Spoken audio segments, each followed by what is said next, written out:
பெரம்பூர் சட்டமன்ற தொகுதியில் தொடர்ந்து இன்னும் ஒரு 5 நாட்கள் தான் இருக்கிற நிலையில் மக்களை சந்தித்து எங்களது பரப்புரை பயணத்தை தொடங்கி இருக்கிறோம்.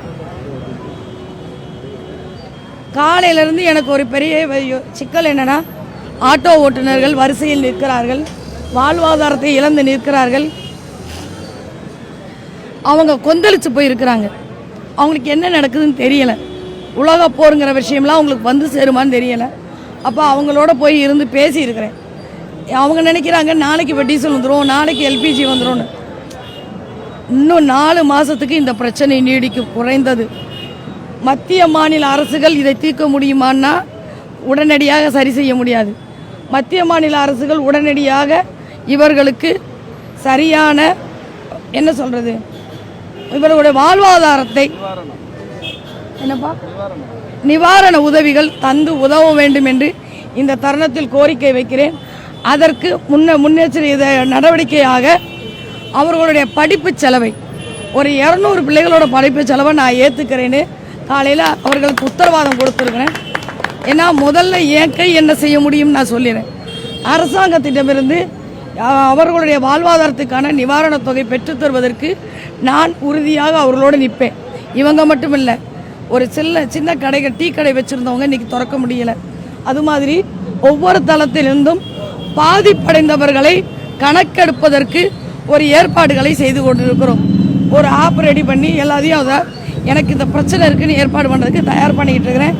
ஒரு 2 நாளில் அது தயாராகும் என்று நம்புகிறேன். இந்த பகுதி வாழ் மக்கள் யாருக்கு இந்த கேஸ் கிடைக்காதனால வாழ்வாதாரம் போய் கஷ்டப்படுறாங்களோ அவங்க எங்களை தொடர்பு கொள்ளலாம். இல்லை, தற்காலிகத்துக்கு ஒரு அப்ளிகேஷன் ஃபார்ம் மதியானத்துலேருந்து கொடுக்கப்படும். அதில் கொடுத்தானாலும் முதல் கட்டமாக கல்வி செலவை ஏற்றுக்கொள்வதற்கு முயற்சி எடுக்கிறோம். இப்போ கூட எல்லாரையும் கேட்டுக்கிறேன், மாலை மரியாதை, ஷாலு, இந்த பூத்துவுறதெல்லாம் இதோட கைவிட்டுருங்க. ஒரு அரசியல் வேறொன்றாக இருக்கணும்னா யாரையும் தெய்வமாக்குறதோ கொண்டாடுறதோ இருக்கக்கூடாதுன்னு நம்புகிறேன். அவர்களை போல சக மனுஷனியாக நடந்து வர்றதுக்கு தான் ஆசைப்பட்றேன். இந்த மாலை மரியாதைக்கு பதிலாக அந்த பணத்தை ஆட்டோ ஓட்டுநர்களுக்கு கொடுங்கன்னு நான் கேட்ட உடனே கொஞ்சம் தோழர்கள் எனக்காக படிப்பிச்சே அதை கொடுத்துருக்குறாங்க. அவர்களுக்கு எனது நன்றியை தெரிவித்துக் கொள்கின்றேன்.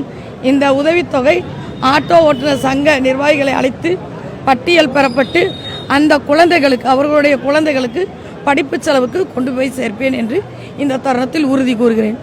தமிழக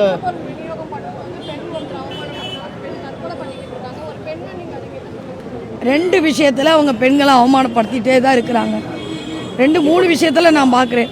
ஒன்று, உதயநிதி ஸ்டாலின் இவங்க காலில் விழுகிறாங்கன்னு காமிக்கும் போது இந்த காலுக்கடையில் என்ன தேடுறாருன்னு சொல்கிற வார்த்தை மோசமான. கருணாநிதி எப்படி நாடாவை அவிழ்த்து பார்த்தால் தெரியும்னு பேசினாரோ அதுக்கு இணையான வார்த்தை. இவங்க ரத்தத்திலேயே பெண்களை மதிப்பதற்கான எந்த விதமான கூறுகளும் இல்லை.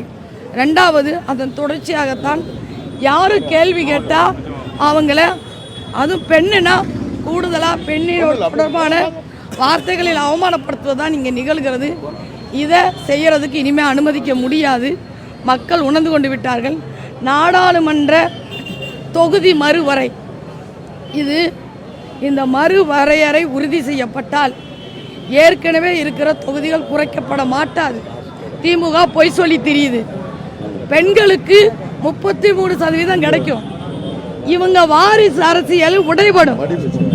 பெண்கள் உள்ள வரனா வாரிசு அரசியல் உடைபடும். இதைக்காக இதை தடுத்து நிறுத்த பார்க்கிறார்கள்.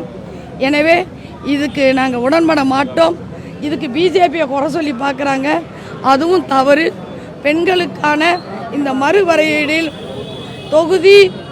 தொகுதி மறுவரை பண்ணுறதுல பெண்களுக்கான இடம் கூடுதலாக்கப்படுகிறது. அதை நாங்கள் வரவேற்கிறோம். திருச்சியில் மட்டுமா?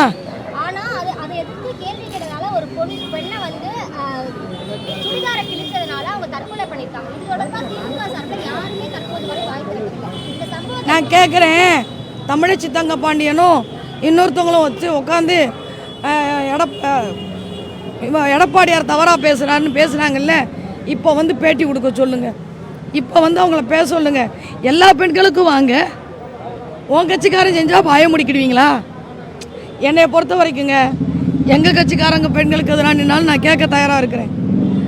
இதில் பெண்கள் பக்கம் 100% பாதிப்படைகிற பெண்கள் பக்கம் நிற்பதற்கு எல்லாரும் தயாராகுங்கள். சமத்துவத்தை பெண்களுக்கு இன்னைக்கு சாயங்காலம் நாங்கள் முழுக்க 4 இடங்களில் மகளிர் கூட்டம் ஏற்பாடு செய்திருக்கிறோம். பெண்களுக்கான உரிமை, பெண்களுக்கான சமத்துவம், இதை பேசுவதற்கான கூட்டம். இது நான் மிக முக்கியமான நகர்வாக பார்க்கிறேன்.